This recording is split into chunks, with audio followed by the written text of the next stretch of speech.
KB. Ganesh Kumar ഗതാഗത മന്ത്രിയായതിനു ശേഷം ഒരുപാട് കാര്യങ്ങൾ പറഞ്ഞിട്ടുണ്ട്. ഓക്കെ, അപ്പോൾ ഒന്ന് രണ്ട് കാര്യങ്ങളൊക്കെ കേൾക്കുമ്പോൾ തന്നെ നമുക്കൊരു ഹോപ്പാണ്. അയ്യോ, ഇങ്ങനൊരു മന്ത്രി വന്ന് ഇതെങ്കിലും പറയുന്നുണ്ടല്ലോടെ. ഇതിനു മുമ്പുള്ള മന്ത്രിമാരൊക്കെ ഒന്നും മിണ്ടാതെ പോകുന്ന വഴിക്ക് ഇങ്ങനെയൊരു ലൈക്ക് ഫ്യൂച്ചറിനെ കുറിച്ചൊരു ചിന്ത ഉണ്ട്, ഒരു പ്ലാനിങ് ഉണ്ട്. അറ്റ്ലീസ്റ്റ് ഗതാഗത വകുപ്പിന് തന്നെ ഇപ്പോഴാണ് ഒരു ജീവൻ. അതെ, ഗതാഗത വകുപ്പിന് മാത്രമല്ല, മൂപ്പര് എല്ലായിടത്തും എത്തുന്നുണ്ട്. ശബരിമലയിൽ ചെന്നിട്ട് അവിടെ ദേവസ്വത്തിനെ വരെ മൂപ്പര് തിരുത്തുന്നുണ്ട്. പല കാര്യങ്ങളും മൂപ്പര് ചെയ്ത് തുടങ്ങണമെന്ന് ആഗ്രഹമുണ്ട്. പിന്നെ എല്ലാം മുകളിൽ കിട്ടണമല്ലോ. ഏത് മുഖ്യമന്ത്രി സമ്മതിച്ചാലാണ് സംഗതികൾ നടക്കും. അതിന്റെ ഒരു ഇതുണ്ട്, സമ്മതിക്കായിരിക്കും. കാരണം പറയാനുള്ള ധൈര്യം. അതെ, പുതിയ ഇപ്പൊ ആ ബൈക്കിന്റെ ഒരു കാര്യമൊക്കെ പറയുന്നു. അങ്ങേര് ബൈക്കിൽ സ്റ്റണ്ട് കാണിക്കാൻ റോഡിൽ അല്ലെങ്കിൽ വേറെ ഒരു സ്പേസ് കൊടുത്തിട്ട് അവിടെ ഒരു ഇൻഷുറൻസും സംഗതിയൊക്കെ വെച്ചിട്ട് അവിടെ അതെ അങ്ങനെയൊക്കെ വരുന്നുണ്ട്, മാറ്റങ്ങൾ വരുമായിരിക്കും. ഇതിനിടയിൽ ഇയാൾ NSSന്റെ ഒരു പരിപാടിക്ക് പോയിട്ട്, എനിക്ക് തോന്നുന്നു മന്ത്രി ആവുന്നതിന് മുമ്പ് NSSന്റെ പ്രോഗ്രാമിന് പോയിട്ട് ശബരിമലയിൽ കാണിക്കയിടുന്ന അതിനെ കുറിച്ചിട്ട് ഒരു കാര്യം പറയുന്നുണ്ടായിരുന്നു. ഇപ്പൊ ഭയങ്കരമായിട്ട് സോഷ്യൽ മീഡിയയിൽ ഈ സാധനം ഷെയർ ആയിട്ട് ഭക്തരുടെ ഭക്തര് പൊങ്കാല എറിഞ്ഞുകൊണ്ടിരിക്കുകയാണ്. അതിനിടയിൽ ഗണേഷ് കുമാർ ഞാൻ ആ വീഡിയോ ഒന്ന് അവിടെ പ്ലേ ചെയ്യാം. ശബരിമല പോയി കാണിക്കിടുന്ന അയ്യപ്പൻ എന്ത് കൈക്കൂലിയ? തമിഴ്നാട്ടിൽ നിന്നൊക്കെ ആള് കെട്ടുകണക്കിന് പൈസ കൊണ്ടിടും. എന്തെന്നറിയാം, മണ്ടന്റെ വിചാരം ഇത് ദൈവത്തിന് കൈക്കൂലിയാണെന്ന്. അങ്ങനെയല്ല, നിങ്ങളും മനസ്സിലായിരിക്കും. ഒരു കെട്ടുവിടണ്ട, ഇത് കിട്ടുന്നത് അമ്പലം നന്നായി നടത്താൻ, ആ ശബരിമല ക്ഷേത്രമായാലും അതിനനുബന്ധ ക്ഷേത്രങ്ങളും നന്നായി നടത്താനാണ് നമ്മൾ വഴിപാടിടുന്നത്. അല്ല നമ്മൾ ഈ ദൈവം എൻ്റെ കാര്യം സഹായിച്ചു തരാൻ 101 രൂപ വന്നേക്കാം, പിന്നെ ഇത് വാങ്ങിക്കാൻ ഈ ചില്ലറ എണ്ണി ദൈവത്തിന് ഏത് ഡിനോമിനേഷനിൽ നോട്ടോ, ഡോളർ കൊടുക്കും, ദിറാംസ് കൊടുക്കും, സൗദി റിയാൽ കൊടുക്കും, ഇന്ത്യൻ രൂപ കൊടുക്കും. ഈ ദൈവങ്ങളൊക്കെ നമ്മുടെ ദൈവങ്ങളൊക്കെ ദുബായിലുണ്ട്. അവിടെ ചെന്നാൽ ഇന്ത്യൻ രൂപയായിട്ട് എടുക്കുകയല്ല, അവർ ദിറാംസിലിടണം. അപ്പൊ ദൈവത്തിന് പൈസ വേണ്ട, അവിടുത്തെ ചെലവ് നടത്താൻ അവിടെ ഇന്ത്യൻ രൂപ ഇട്ടിട്ട് കാര്യമില്ല. ദിറാംസിലിട്ടാലേ അവിടുത്തെ പോറ്റിക്ക് ശമ്പളം കൊടുക്കുക. അവിടുത്തെ പോറ്റിക്ക് ദിറാംസിൽ ശമ്പളം കിട്ടിയില്ലെങ്കിൽ അവൻ കഞ്ഞി കുടിക്കാൻ പറ്റാതെ ചത്തു. പണം ദൈവത്തിന് വേണ്ട, നിങ്ങളുടെ സ്നേഹമാണ് ദൈവത്തിന് വേണ്ടത്. ഈ കാര്യം പറഞ്ഞതിൽ ഇയാളെ കയറി നീ ആരടാ ഇത് പറയാൻ? ദൈവത്തിന് കാണിക്കിടുന്നത് കൊണ്ടല്ലേ നിന്റെ ദേവസ്വം വകുപ്പും ബോർഡും ബാക്കി സാമഗ്രികളൊക്കെ നടന്നു പോകുന്നത്. അങ്ങനെ ഇങ്ങനെ എടേ, ആ ഇടുന്ന കമന്റിൽ തന്നെ നിങ്ങളൊന്ന് ആലോചിച്ച് നോക്ക്, ഇടുന്ന പൈസ എങ്ങോട്ടാ പോണേന്ന്. മാത്രമല്ല, ഇതിനൊക്കെ വിമർശിക്കുന്ന ആൾക്കാരെന്താ, ഇപ്പൊ രാഷ്ട്രീയമാണെങ്കിലും മതാണെങ്കിലും ഒക്കെ അടിമകളായിട്ട് ചിന്തിക്കുന്ന ആൾക്കാരാണ് ഇതിനൊക്കെ ദൈവത്തിന് അടിമയായിട്ട്. അതെ അതെ, അല്ല എന്തിനാണെങ്കിലും അത് എന്ത് കാര്യമാണ് ചെയ്യണമെന്ന് വെച്ചാൽ അതിനങ്ങോട്ട് അടിമയാകുമ്പോഴാണ് പ്രശ്നം. ഈ ദൈവത്തിന് പെർഫെക്റ്റ് ആയിട്ടല്ലേ ഈ ചിന്ത വരുന്ന അറിയെങ്കിൽ, എനിക്ക് നാളെ രാവിലെ ഒരു കാര്യം നടക്കണം, അതിന് ഞാൻ ദൈവത്തിന് കാശ് കൊടുത്ത് ദൈവത്തിനോട് പ്രാർത്ഥിക്കുകയാണ്. ഇപ്പം ഞാൻ ഇതിന് പോകുന്ന ഒരാളാണ്, മറ്റേ ശബരിമലയ്ക്ക് പോകുന്ന ഒരാളാണ്. ശബരിമലയ്ക്ക് പോകുന്നത് അയ്യപ്പനെ കാണാനും അയ്യപ്പനോട് കാര്യസാധ്യം സംസാരിക്കാനുമാണ്. ഇപ്പൊ എന്റെ കാര്യസാധ്യം പെട്ടെന്ന് കിട്ടണം എന്ന് പറഞ്ഞിട്ടാണ് അതിൽ കുറച്ച് കാശും കൂടി കൊണ്ടുപോയി എന്ത് ചെയ്യുന്നത്. അതെ, അല്ല അവരെ സംബന്ധിച്ചിടത്തോളം ആ ശബരിമലയിൽ വരേണ്ട വികസനങ്ങളോ കാര്യങ്ങളൊന്നും അവർക്ക് നോട്ടുള്ളത്. അവർക്ക് എന്താ വെച്ചാൽ എനിക്കിങ്ങനെ ഒരു പ്രശ്നമുണ്ട്, അത് ഞാൻ പറയുന്നു, ഇനിയിപ്പോൾ അഥവാ അയ്യപ്പൻ കേട്ടില്ലെങ്കിൽ അല്ലെങ്കിൽ എന്നെ ദൈവം കുറച്ച് പൈസയും കൂടി കൊടുത്താൽ ആദ്യം നടക്കുകയാണെങ്കിൽ നടന്നോട്ടെ, എന്നിട്ട് ഞാനിവിടെ തിരിച്ചു പോയി. അല്ല, ഈ വീഡിയോ കാണുന്ന ദൈവവിശ്വാസമുള്ള അമ്പലത്തിലും പള്ളിയിലും പോകുന്നൊക്കെ ആളുകളോട് ചോദിക്കുന്നത്, നിങ്ങൾ ഈ അമ്പലത്തിലേക്കോ പള്ളിയിലേക്കോ ഒരു കാശ് കൊടുക്കുമ്പോൾ നിങ്ങളുടെ മനസ്സിലെന്താ, പള്ളി നന്നാവട്ടെ അമ്പലം നന്നാവട്ടെ എന്ന് പറഞ്ഞു കൊടുക്കുന്നതാണോ? ആവില്ല. 99% ആളുകളും എനിക്ക് ആഗ്രഹമുള്ള, എനിക്ക് ആവശ്യമുള്ള, എനിക്ക് കാര്യസാധ്യം നേടേണ്ട കാര്യത്തിന് അത് നടക്കണം എന്നുള്ളതിന് ഒരു കൈക്കൂലി.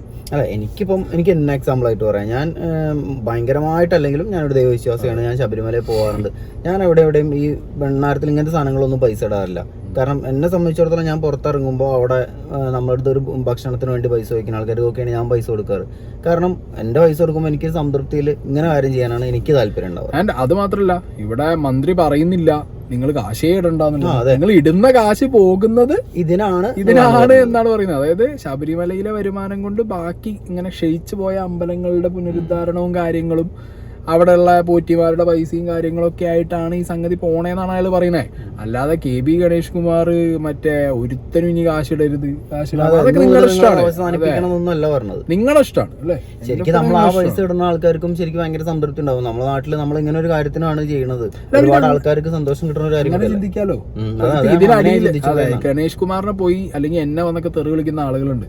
അവര് മനസ്സിലാക്കേണ്ട കാര്യം, നിങ്ങൾ ചെയ്യുന്നത് നിങ്ങളെ കാര്യസാധ്യത്തിന് വേണ്ടിയിട്ടാണെങ്കിലും നിങ്ങളിലൂടെ വേറെ കുറെ പേർക്ക് അവിടെ സാലറി അതിപ്പോ മന്ത്രി പറയണാണെങ്കിൽ ഒന്നിനെ നശിപ്പിക്കുന്ന കാര്യമല്ല പറയണത്, ശരിക്കും അതിന് സപ്പോർട്ടായിട്ടാണ്, ഫാക്ട് ആണ് പറയുന്നത്.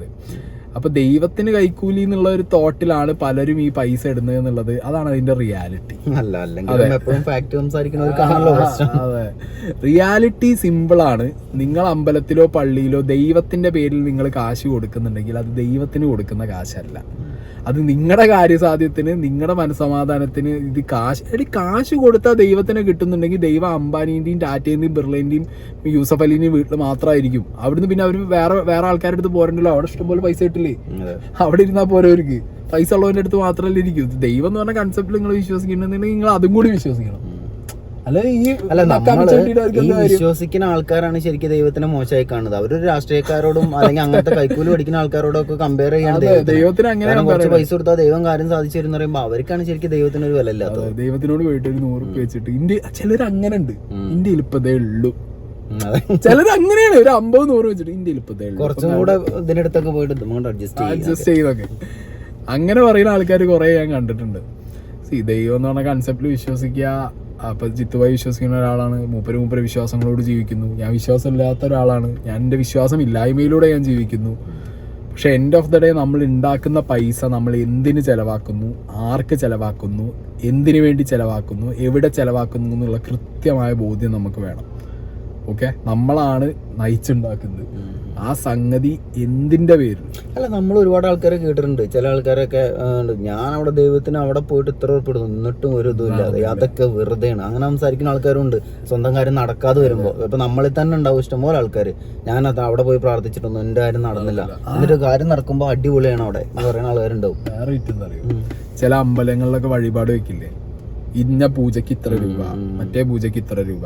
അത് നിങ്ങൾക്ക് വേണ്ടി ആ പൂജ ചെയ്യുന്ന പൂജാരിക്കും ആ അമ്പലത്തിന് വേണം ആ പൈസ, ചെലവുകൾക്ക്. അല്ലാതെ ദൈവം പറഞ്ഞിട്ടില്ല എനിക്ക് ഉഷപൂജക്ക് ഇത്ര വാങ്ങണം, എനിക്ക് ശത്രു സംഹാരത്തിന് ഇത്ര വാങ്ങണം എന്ന് ഏതെങ്കിലും ദൈവം പറഞ്ഞിട്ടുണ്ടാവും.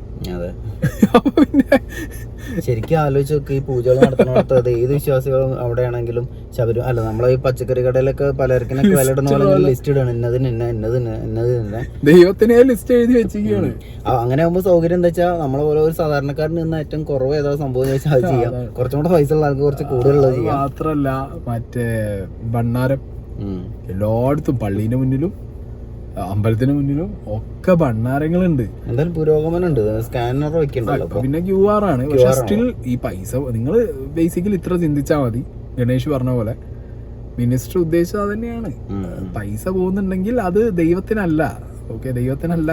യുവാതാക്കളായിരുന്നല്ല പറഞ്ഞത്, വളരെ സിമ്പിൾ ആയിട്ടുള്ള വളരെ നല്ലൊരു ഫാക്ടർ. ലോജിക്കായി ചിന്തിച്ചാൽ ഞങ്ങൾക്ക് മനസ്സിലാവും. യുക്തി എന്ന് പറഞ്ഞ സാധനമില്ലേ അല്ലേ മനുഷ്യന്, അത് ഭയങ്കരമായിട്ടുണ്ടല്ലോ. അപ്പൊ അത് വെച്ച് ചിന്തിച്ചാൽ മതി. അല്ലാതെ ഇനിയിപ്പോ ഇയാള് കമ്മ്യൂണിസ്റ്റ് പാർട്ടിയിലെ ഒരു മിനിസ്റ്ററാണ്, ഇയാളൊരു കമ്മ്യൂണിസ്റ്റുകാരനാണ്, ഇയാളും വിശ്വാസിയാണ്, അതാ രസം. അതെ, അയാള് വിശ്വാസിയാണ്, അത് വേറെ കേസ്. അപ്പൊ എന്താണെങ്കിലും ഇതൊക്കെ എന്താ പറയുക, ചിലർക്ക് കേൾക്കുമ്പോൾ മതം പറയുമ്പോഴും ദൈവത്തിനെ പറയുമ്പോഴത്തേക്ക് ചാടിക്കേറി വരും. അതിന്റെ ഒരു ശരിക്കും അതിന്റെ ആവശ്യമില്ല. നമ്മൾ ദൈവത്തിന് വേണ്ടി ഗുണ്ടാപ്പണി ചെയ്യേണ്ട ആവശ്യമൊന്നുമില്ല. നമ്മൾ പൈസ കൊടുക്കണം, നോക്കണേന്നുണ്ട് നമ്മൾ ദൈവത്തിനോട് പറഞ്ഞിട്ട് ദൈവത്തിന് പിന്നെ നമ്മളിങ്ങനെ കിടക്കണം. അത് സത്യം. ദൈവത്തിന്റെ ഗുണ്ടാപ്പണി എടുക്കും, ദൈവത്തിന് തന്നെ കൊട്ടേഷനും കൊടുക്കും. ചിലരുണ്ട് മറ്റൊന്നും തീർന്നു പോണേന്ന് പറഞ്ഞിട്ട് അപ്പുറത്ത് പോയി പൈസ അങ്ങനെ ചെയ്യണ എത്ര ആൾക്കാരുണ്ട്. എന്റെ അയൽവാസി നല്ലൊരു പണി കൊടുക്കണം, 150 രൂപ കൊടുക്കുന്നുണ്ട് എന്ന് പറയുന്ന ആൾക്കാരുണ്ട്. കൊള്ളാം.